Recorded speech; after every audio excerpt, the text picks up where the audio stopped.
Morning, good morning my friend. ভীষণ জ্বর হয়েছে আবার।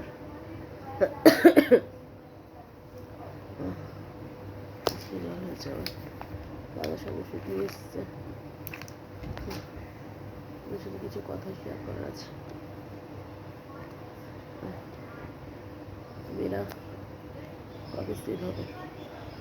মেয়েদের স্বাধীনতা এভাবে কেড়ে নিচ্ছে সবাই। মেয়েরা কবে স্বাধীন হবে? মেয়েটাকে কি দরকার ছিল এভাবে মারার? কি দরকার ছিল?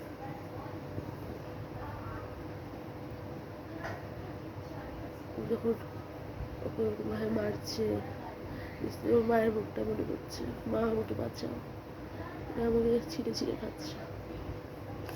যেতে পারিনি, আমি লড়তে পারিনি। আমারও যাওয়ার দরকার ছিল। সব মেয়েদের সাথে দল বেঁধে আমারও যাওয়া দরকার ছিল, কিন্তু ওই শরীরে দেয়নি।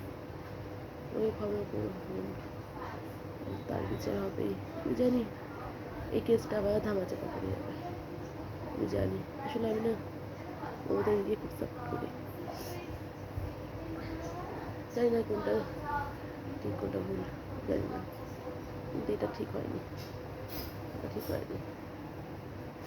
আজকে বেশি কথা বলতে পারছি না, আমার খুব শরীর খারাপ, ভীষণ শরীর খারাপ আমার। আজকে মনসা পুজো, মায়ের কাছে যাওয়ার কথা ছিল, আমি যেতে পারবো না। ভীষণ জ্বর, মাথা ব্যথা, ভীষণ ভীষণ। দাদা আজকে ছুটি নিয়েছে, প্রথম আগে পড়াতে এসেছিল এর জন্য। দাদার ওষুধ নিয়ে আসলো, সারা রাত ঘুমায়নি, এত মাথা ব্যথা। এখন চা করছে।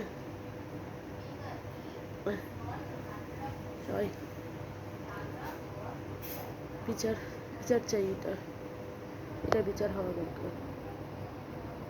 উপযুক্ত আসামি যিনি শাস্তি পায়, শুধু সঞ্জয় নয়, সঞ্জয়ের মতন যারা করেছে সেই যিনি শাস্তি পায়। আসলে সঞ্জয় হয়তো কিছু জানতোই না, কিন্তু তারপরেও বলবো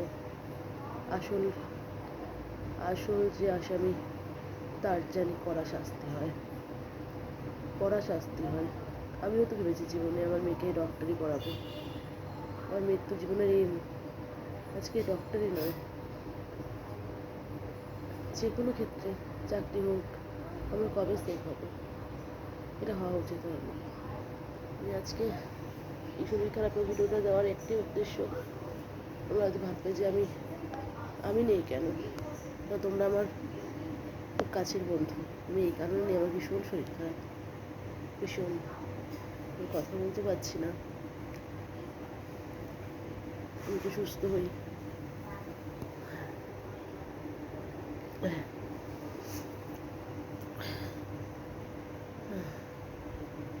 ঠিক হয়নি, একটা মেয়ে হয়ে একটা মেয়ের ক্ষতি করেছে তার মধ্যে, ঠিক হয়নি, ঠিক হয়নি। শাস্তি যিনি পায়, শাস্তি জানি সবাই পায়। হ্যাঁ।